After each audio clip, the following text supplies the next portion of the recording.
dañ koy daal di dooree xibaar yi ak ci lu soxal mbirum Farba Ngom coowal immunité parlementaire loolee waral nag ay avocat daal di génn def amal janook taskatu xibaar ñoom nag la ñu daal di àddu bokk na ci di ñaawlu la ñu jàpp mooy injustice dëgg la ñu nemmeeku ci la nga xam ni moom mooy mbiri Farba Ngom ba maître Doudou Ndoye bokk ci ñenn ci avocat yi wala bokk ci kenn ci avocat yi yëkkati na ci kàddu ñu teewlu ko. Farba Ngom mi nga xam ne moom la ñuy xàppati di ko ñàppati guddeeg bëccëg andil wàccal joxel defal amul ci kenn ku bind tey ñiy bind di wax yëpp koo xam ne yore na dossier Farba Ngom si loxoom ku ko yor si loxoom na jël télévision wax ëllëg ne moom la ba mu wax ñu fu mu ko jëlee ku ko yore si loxoom rek gannaaw ministre de la justice boo xam ne war na ko mën a yore parce que dañ ko koy yónnee pour mu demander immunité parlementaire am pour ñu yëkkati ko mais ñiy bind si journaux yi fii di wax si rajo yi di wax si télé yi nañu wax ne ñoo yore dossier Farba Ngom ñun ñi nga xam ne ñooy avocat ñun ñeent lañu Baboucar Cissé ak man yeneen ñaari avocat yoo xam ne dafa am lu leen dab ba jotu ñoo mën a génn ci seen liggéey pour ñëw ñun mësuñoo gis dossier Farba Ngom moom Farba Ngom si boppam gisul dossier fa ñu bind turam kenn woowu ko fa dëkk bind nañ sa tur lii la ñu dégg si yow bind nañu sa tur lii la ñu dégg si yow di ko seet kaay tontu waaye ngir yàlla bu fekkee da ngay kilifa yore loo xam ne mën nga si topp nit ñu jox la ko nga xalaat sa xalaatu bopp nag ne mooma sa xalaat la sa xalaatu bopp parce que xalaat bu nekk am na beneen bu muy janool bés sa xalaatu bopp ne mooma waaye ngir yàlla balaa ngay yëkkati di yóbbu foo xam ne dañ koy toroxal mais yoon may na la nga ne ko kaay bu ñëwee nga ne ko dossier baa ngi nii nee nañ ma yaa def lii wan ma ne yaa ko def wala wan ma ne defoo ko mais c'est le minimum moom la ñuy wax contradictoire àddina bi ba mu jeex dañu signé ay convention depuis 1948 même après la révolution de 1789 convention des droits de l'homme de France après nag Nations Unies 1948 dañuy def convention bu ne nit boo mënti topp si àddina loo ko mënti toppee da nga war a respecter contradictoire nii la war a def nit boo topp si àddina loo koy toppee lu mu doon nga xam na ko nar a xañ dara nii la war a demee contradictoire mooy day ñëw toog nga toog ñu te kay ji di wax mu naan man la du man yow la du kii kële la nii la nu mu demee ne le naa ba nga dem nag ba mu wóor ne le moom la wante doo xëy suba rek sa xalaatu bopp yow kenn nag bu matadi man ni ma matadee man kenn sama xalaat ma ne waaye diw la waaye borom casquette bu bleu bii la moom mi moo rey journaliste yëpp eh booy kaay yow nga ñëw ma ne ay ca kaso mais loolu àddina bi génn na loolu temps am na jaam am na dëkk yu ñu ko daan def nag ku xam histoire àddina bi lu si bari xam nga ne am na dëkk yu mu daan am moo tax nag ba nit ñi demee ba ne lii waratu fi am ñu def ay convention yoo xam ne yëpp Sénégal la ko signé nag li nit ñi xamul ñi nga xam ne jànguñu lanu jàng ñun si yoon xamul leen ne Sénégal dafa signé lépp am na jamono yoo xam ne condamné nañ fii benn doomu kilifa benn doomu président ci affaire enrichissement illicite condamné koy milliards yu bari ne condamnation bi jeex na léegi c'est fini daal di yóbbu kayit ji Monaco pour xaalis ba mu fa am ñu nangu ko dëgg la Sénégal condamné na ko mais Monaco daf leen ne la nga xam ne Sénégal daf ko signé woon ak àddina bi yëpp pour mën a aar nit ñi seen condamnation ba bokkul ci lu ko respecté kon ñun du ñu nangu di ko appliquer suñu dëkk ñun àddina bi dañu signé ay convention nit doo ko fekk fa mu toog nga wàññi dooleem wàññi alalam wàññi trangam wàññi turam ca toogul mu toog nga ne ko lii la mu ne lële la ku ko def violé nga convention internationale yëpp bés boo ko condamné àddina bi dal sa kaw bés boo ko condamné àddina bi dal sa kaw boo nekkee dëkk boo xam ne signé woo ko nag bokkoo ci loolu nekk nga def mais Sénégal si la bokk c'est Farba Ngom mosuñu ko woo benn yoon fu mu mënti doon ne ko yow yaa def lii lu mu doon nag laa wax moom daal tey moo ko yéen a yem turam rek lay dégg rek ñu naan xàppati ŋàppati ŋàppati xàppati ay ko loolu jaadu na mais dafa jaaduwul fenn ñun ñii avocat nag ñoo ci yem ñoo ci yem képp ak yéen ñun suñu rôle mooy ne lii jaaduwul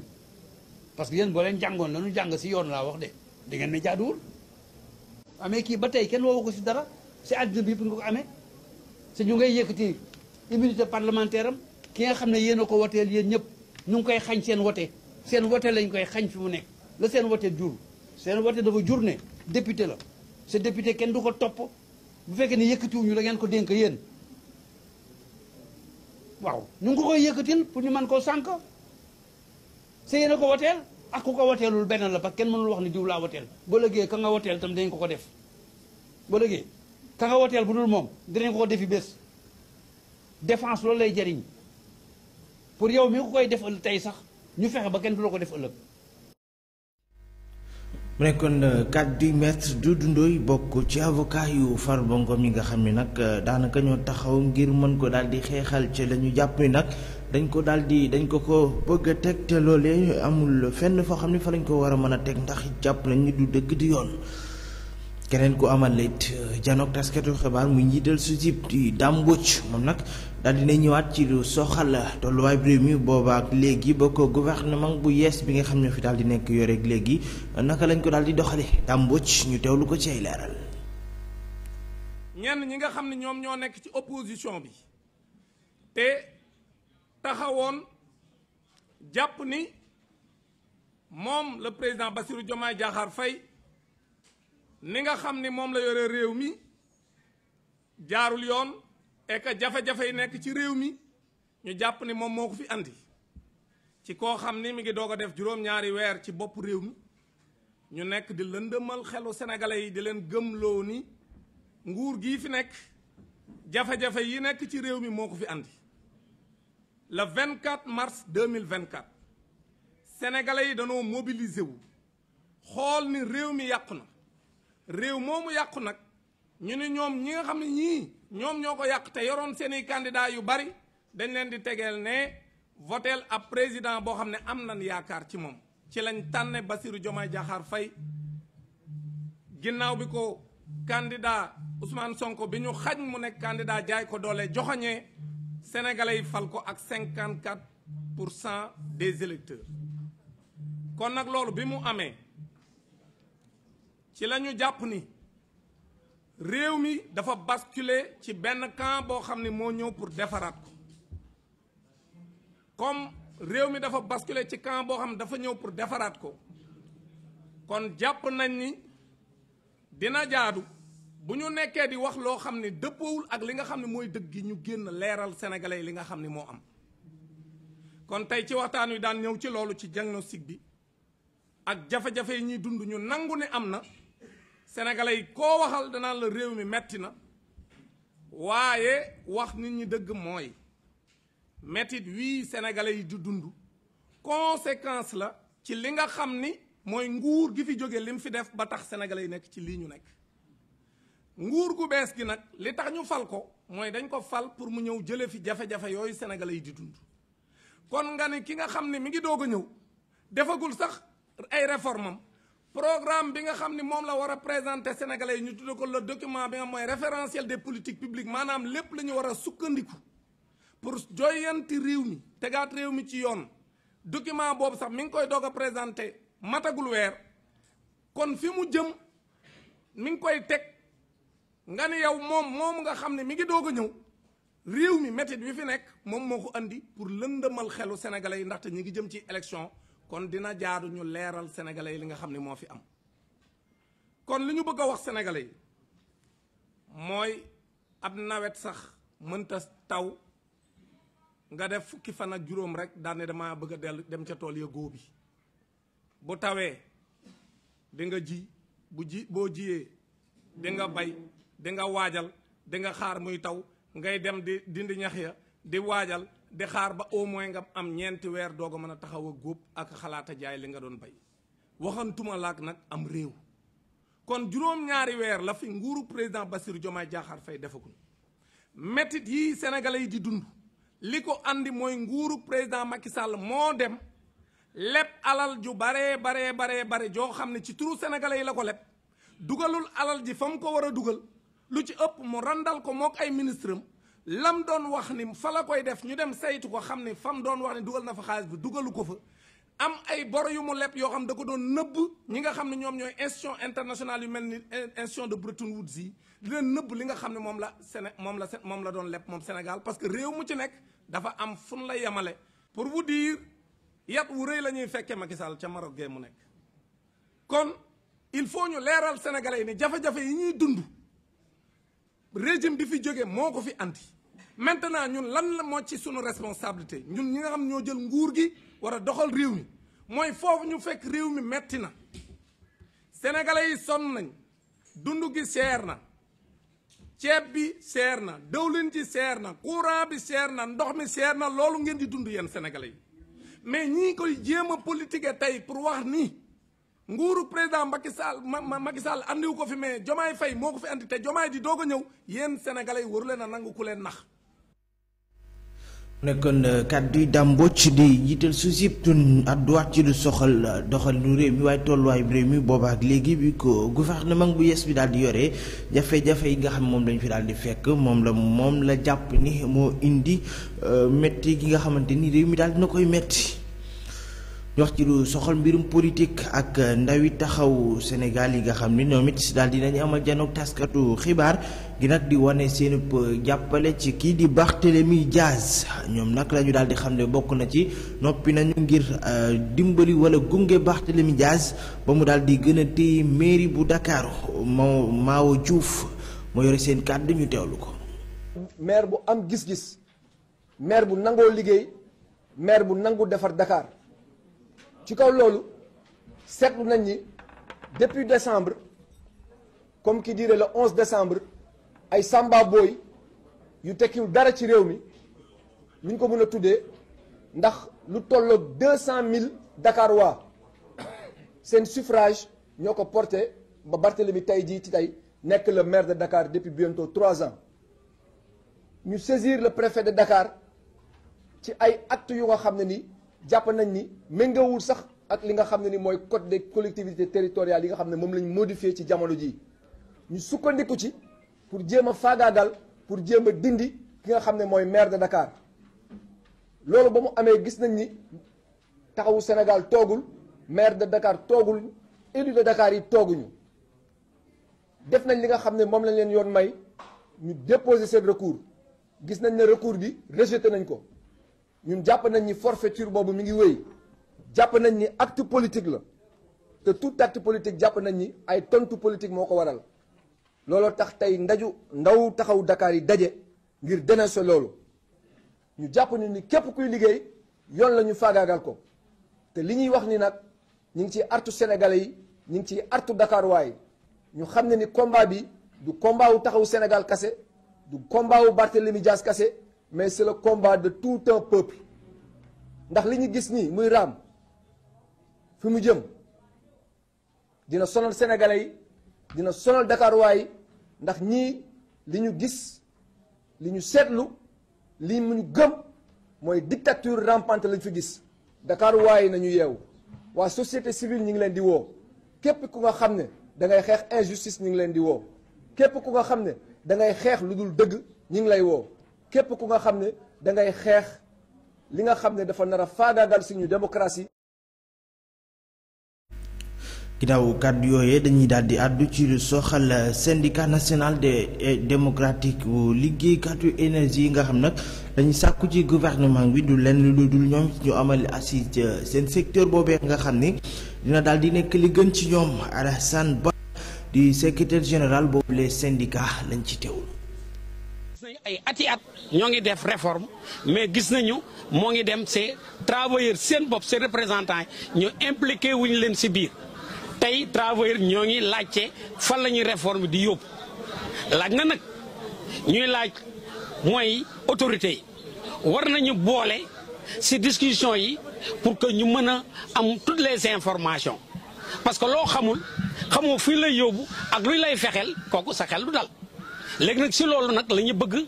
autorités yi organiser les assises de l'énergie gis ngeen dans beaucoup de secteurs c'est que transport ñoom bu ñu ñëwee organiser nay assises commerce organiser nay assises def nañu tamit ci affaire justice organiser ay assises tey énergie yaakaar naa bokk na ci secteur yu ëpp solo parce que lépp luy dem ci développement réew bi lépp luy dem mooy ci économie bi kooku moo ngi commencé ci énergie donc moo tax tey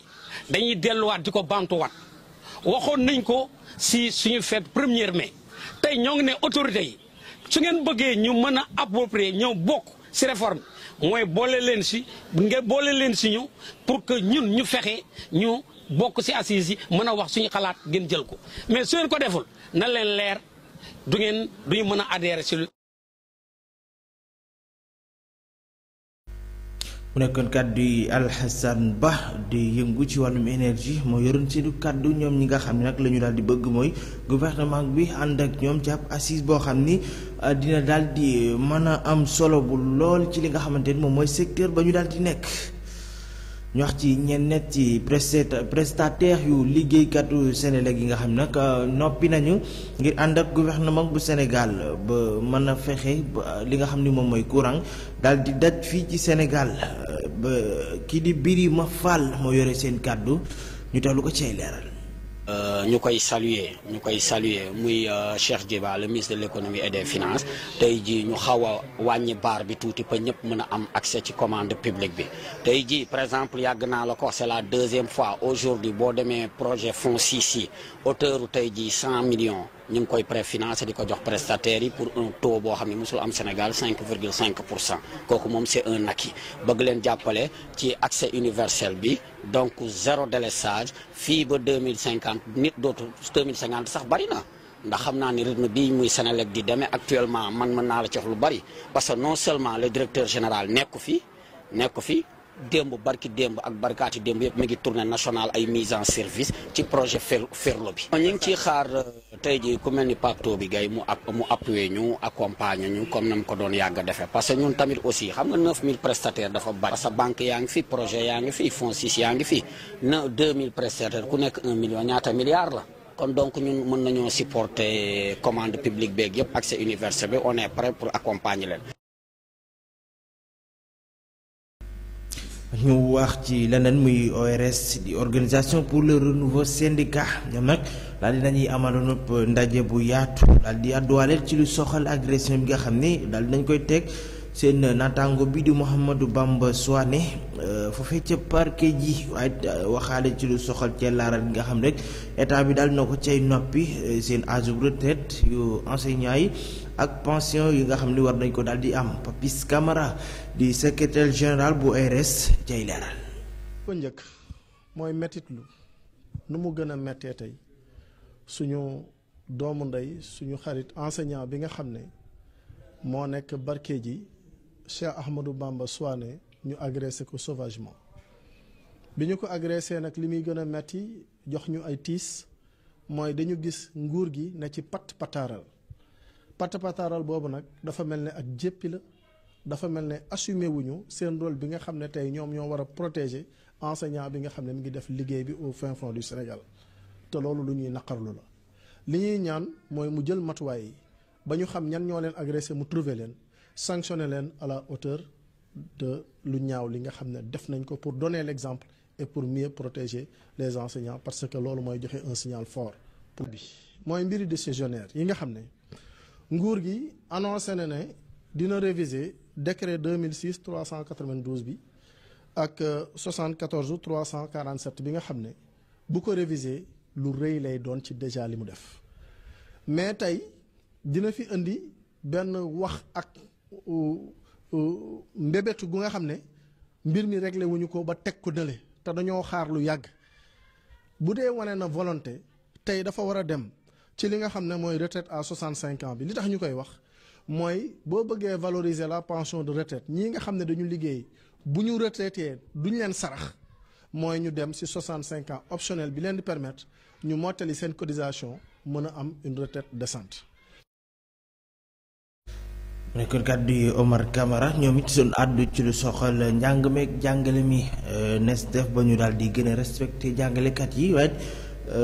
ci wàll yëpp maanaam ci côté élèves yi waaye ñi nga xam ne ñoom ñooy gouvernement bi ñu gën a jox li nga xam ni moom mooy cër ñu wax it ci ndaje bi nga xam ni jigéen ñi daal nañ koy amal ngir waxtaan nees def ba mën a daal di dugal seen loxo bu baax a baax ci Sénégal vision Sénégal 2050 teewaayub jëwriñ bi nga xam ni wala ministre bi nga xam moo yor wàllum famille ak solidarité daal dinañ ko fay nemmeeku ñu teewlu leen. fu nekk la jigéen ñi bawoo ngir ñëw waxtaan ci ay ponk yu soxal ëllëgu jigéenu Sénégal. référentiel 2050 bi lan lañ ci war a comprendre que référentiel bi dafa jox place bu rëy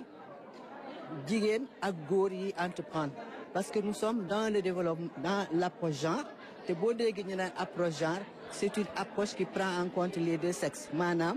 góor ak jigéen yépp lu ñu war a yelloo il faut ñu jox leen ko. approche bi mu jël xëy na dina tax yu bare yoo xam ne xaw na manqué ci jigéen ñi ñu mën ko capitaliser ndax woote ñëpp bokk ñëpp waxtaan de frange bu nekk wax la nga xam ne mooy problème am mooy jafe-jafeem dina tax xëy na ñu def des pas en avant. ñu weccante xalaat ngir saafara li nga xam ne moo di mbébétu jigéen yi ak ndaw ñi ci biir société bi ak lépp lu soxal seen mbébét fii ak atum 2050. suñu vision président de la république vision bi mu am ci Sénégal mooy ñu jouer ci l'aspect communautaire te jigéen ñi tey boo gisee liñ fi wax yépp c'est la communauté nan la ñuy fexe ba politique état ak stratégie yi ñu war a def ñu sentir ko au niveau communautaire mais de manière équitable ndax bëgg nañu tey ki nga xam ne moo nekk tey Fongolim bi mu mën a faju te fekk du yegg ci Dakar ci fànn yépp. ku ci nekk indi sa xalaat mu dëppoo ak doxalinu jëwriñ bi ñu dénk njaboot ak it solidarité yi. dañu fi dajale démb ak tey li ko waral mooy wane woon taxawaay bi jigéen ñi war a am ci li jëm ci projet bi nga xam ni dañ ko tuddee la vision Sénégal 2050 muy li nga xam ni président de la République mi Sénégalais yi fal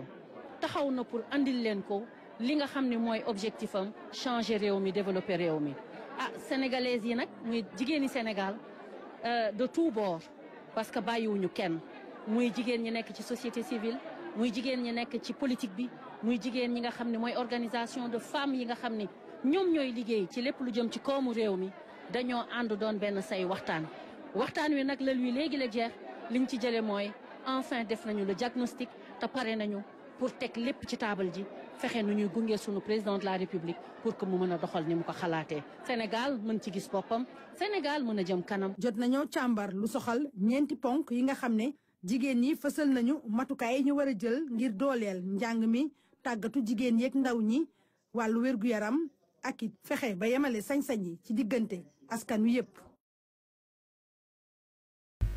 équipe reporter bu RTS lañ doon àndal ci lu nu mel ay jigéen ñu dajaloo ngir daal di dugal seen loxo bu baax a baax ci doxalinu réew mi di Sénégal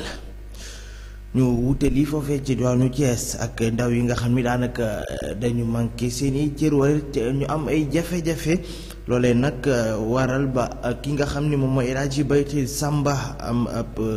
waxtaan boo xam ne daal dina koy amal di gën a fàttali bu baax a baax ndaw yi nga xam ni daanaka ci société bi lañu bokk waruñ leen ci mën a daal di xàjjale benn yoon moom nag moo nekk initiateur bu yor wàllum ñi nga xamante ni ay ndaw lañu ba noppi daal di amee ay woppi laago ñu teewlu ko. mooy nas pexe ak ay doxalin ak tëralin ngir ñu mën a jël àq ak yelleef xale yi wooy laago yi yoo xam ne dañuy am 0 ba fukki at ak juróom parce que dañ leen fàtte si lépp donc tey moo war a jataay bi waxtaan parce que tey dañu am àq ak yelleef seen àq ak yelleef si wàllu njàng seen àq ak yelleef si seen wér-gu-yaram seen àq ak yelleef si seen appareillage parce que amul ay spécialité yoo xam ne tey war nañ mën a jël xale bi nga xam ne dafa war a laago pour ay appareil wala ñu mën ko jàppale dafa tuuti si Ndakaaru rek la fi ne muy Sénat wu Talibou Dabo Thiès gi sax am na fi mais boo demee foofu dafa mel ni kenn respecté wu leen donc c'est pour dire que tey kàddu boobu la ñuy nasandoo pexe ak askan bu ñu dem ñu mën a jóg pour que parce que kenn xamul ban doom ngay jur ëllëg boo xamul ban doom ngay jur xamul yow fooy mujjee waaye te nga jàpp si woy yàlla parce que ñii ñu ngi leen tuddee waayu yàlla ñun ñooy tudde baatu handicapé ngeen xam ne mag ñi dañu baax waayu yàlla nag ku si bëgg a jariñu si borom bi da nga siy jariñu da nga siy jàpp donc loolu moo ñu yëkkati tey nasandoo pexe laaju ñu ñaanuñu yàlla ñu gis si suñu bopp amul benn kilifa si état amul benn partenaire ONG bu ñu jàppale si bés bi waaye yàlla moo si teg loxoom donc cela veut dire que dañuy sant yàlla ñu gëm suñu bopp jëm a tabaxandoo et di ñaan nag bu fekkee ne seen xel état muy Diomaye wala muy Sonko seen xel dafa fattu wala état administration seen xel dafa fattu ñu ubbi seen xel bàyyi xel ñi nga xam ne kenn xamul ban doom ngay jur ëllëg te ñii dañ si bokk. parce que su ma nee lajja la parce que amul tey booy xayma amul benn fenn fooy dem ñu ne la nangami junni handicapé wala nangam li ñuy wax ni yëpp ay chiffres la yoo xam ne amul. tey bu ñu demee ba ñu ne carte égalité des chances boo demee di fayeeku juróom 25 000 par mois xale handicapé yi bokkuñu si est-ce que bokk war ay nit la ñu wala du ñu nit wala dañuy seet kan moo si bokk problème la. donc cela veut dire que tey bu fekkee ne entre développement communautaire ministère de la famille ak action sociale ku nekk yaa ngi xëccoo ne ñii samay nit la donc déjà c'est un problème. nit ñi sonn nañu nit ñi ndóol nañu nit ñi soxla nañu faju nit ñi soxla nañu jàng donc nañuy def suñu yitte si li nga xam ne moom la ñu yàlla nattoo ñu nekk dans l'administration pour dimbali askan bi parce que souvent dama ko baat boobu dama ko teggi di ko wax yow mi may seetaan wala yow mi may déglu yow mi état yow mi président yow mi premier ministre yow mi ñuy jox responsabilité xam la ban doom ngay am ëllëg. question de dignité la. et question de dignité. exemple tey man damay dem si hôpital toog si sama chaise roulante ma bëgg a tuur ndox mais amul place boo xam ne tey permettre nañ ko man mi yor chaise roulante pour man bu sama biir yëngatoo nag fan laa jëm donc si foofu la ñu toll yàlla dimbali nañu daaw 100 téeméeri xale lañ def tey ñu ngi si téeméer ak juróom xale tey am na yokk 50 personnes yu ñu jëlaat en charge si jàppale si déglu si jàppale ñu donc tabaxandoo ak nit ñi la mais bu ñuy tabaxandoo nag dañuy laaj suñuy taxe si oto yi suñuy taxe si li ñuy lekk suñuy taxe si lépp te ñu jox ko état jox ko maire tey amul benn maire tey bu la wax mën a wax ñaati enfant handicapé ñoo nekk si koy te bu secours indigent jotee ñu oote daal di secours et ça c'est des questions de nomenclature ou c'est des secours aux indigents il y a pas une création donc c'est des problématiques yoo xam ne tey je pense que ku nekk war nga si yëkkati sa loxo yëkkati sa kàddu pour ñu xam ne dañ la fiy teg ngir askan bi. mu nekkoon kàddu El Hadji Bertir Samba doon àddu ci lu soxal ndaw yi nga xam ne rek daanaka dañu daal di amee woppi laago mu dajale leen ngir di leen dimbali waaye it fexe ba gouvernement bi ñu mën ci daal di dugal seen loxo bu baax a baax waaye it ñu bañ leen a fàtte ndax it ci société bi la ñu bokk. juróom-ñetti waxtu toftal ñaar fukki simili ak juróom-ñett dañuy tàbbi ci xibaaru tàggat yaram yi dañ koy daal di dooree rek ak Ligue 1 sénégalaise résultat wu match yi nga xam ni moom lañ daal di amee ci fukk ak ñaareelu bëccëg bu Ligue 1 ASEL bu Rufisque moom dafa daal di am ndam ci kanamu ñi di waa Dakar Sacré-Cœur ci score bu toll ci ñaari bal ci benn ñi di waa Casa Sport ak Teungueth FC. ca stade Aline Sitoé Diatta dañu daal di témboo kenn dugalul sa morom Sonacos jamono bu Fatick ku ci nekk benn bal nga dugal sa morom ñi di waa Oslo FA ñoom nag tey la ñu war a daal di jàkkaarloo ak Génération Foot match boobee bu 16h30 jotee lay daal di doon ASEL bu Rufisque ak US Gorée 17h lay daal di doon boobule match. mu mel ni nag li nga xam ni moom mooy Ligue 1 bi fi ñu daal di toll ci match yi jot a amagul US Gorée ak Walidane ñoo nekk ci bopp classement bi ñi nga xam ni ñoom ñooy waa Linguère bu Saint-Louis ak Jamono bu Fatick ñoo mujj ci classement bi. ñu wax ci Ligue 2 sénégalaise bi ñoom it ñu ngi toll ci fukk ak ñaareelu bëccëg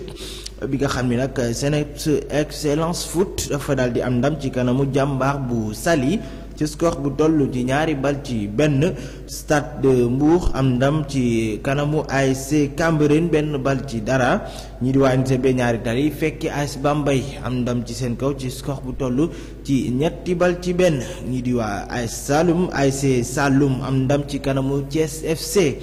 ci score bu toll ci benn bal ci dara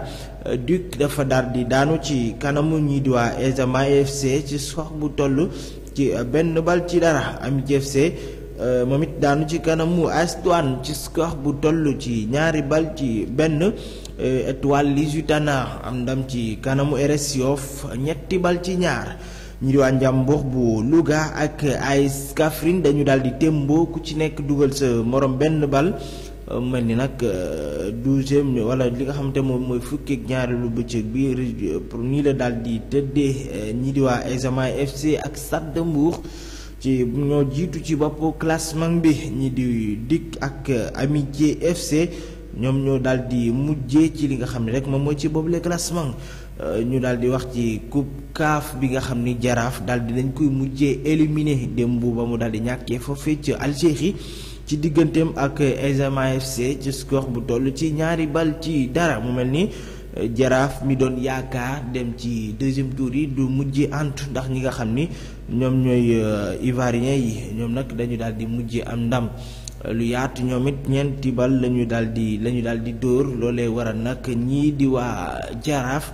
duñ ca mujjee daal di bokk. ñu wax ci duutali ci tuugal ak Premier League ba résultat yi nii la daal di tëddee. Everton moom dafa daal di am ndam ginnaaw but bi nga xam ni Iliman Ndiaye ak match bu am solo bi Gana Gueye daal di def ci kanamu ñii di waa Tottenham bu Pape Matar Sarr ci score bu toll ci 3 bal ci 2. ñi di waa Brighton fekki Manchester United am ndam ci seen kaw ci score bu toll ci 3 bal ci 1. Nottingham Forest am ndam ci kanamu Southampton 3 bal ci 2. ñi di waa Manchester City moom am ndam lu yaatu ci kanamu Swinton ci score bu toll ci 5 bal ci dara. ñu dem ca Liga espagnol ba ñii di waa Celta Vigo dañu daal di daanu ci kanamu Athletic Bilbao 2 bal ci 1. Real de Madrid di làpp ñii di waa Las Palmas ci 4 bal ci 1.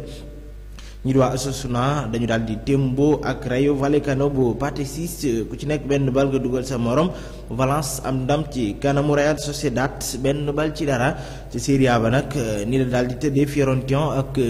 ñii di waa Torino dañu daal di témboo ku ci nekk 1 bal nga dugal sa morom. Cagliari yi am ndam ci kanamu ñii di waa Lecce ci score bu toll ci 4 bal wala 4 bal ci 1. ñii di waa Parme ak Venezia dañu daal di témboo ku ci nekk 1 bal nga dugal sa morom. ñi di waa Hellas Verona daan ci kanamu Lazio bu Boulaye Dia bi nga xam ni daal dinay dugal ba noppi paas ci 3 bal ci 1 wala dara. ñi di waa Inter de Milan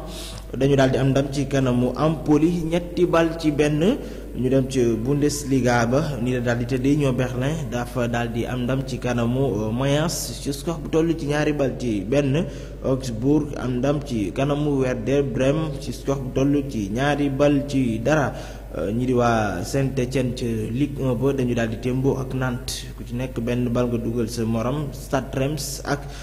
Le Havre ñoom it noonee la ñu daal di def ku ci nekk 1 bal nga daal di dugal sa morom. Angers moom dafa daal di am ndam ci kanamu Auxerre ci score bu toll ci 2 bal ci dara. Olympique de Marseille Strasbourg dañu daal di témboo ku ci nekk 1 bal nga dugal sa morom. programme tey bi nag ñi lay daal di tëddee. Premier League ba Chelsea dina daal di laale ak ñii di waa Wolverhampton bu 20h jotee. Villarreal bu Pape Gueye dina dalal ñii di waa Mallorca ci Liga espagnol ba bu 20h jotee.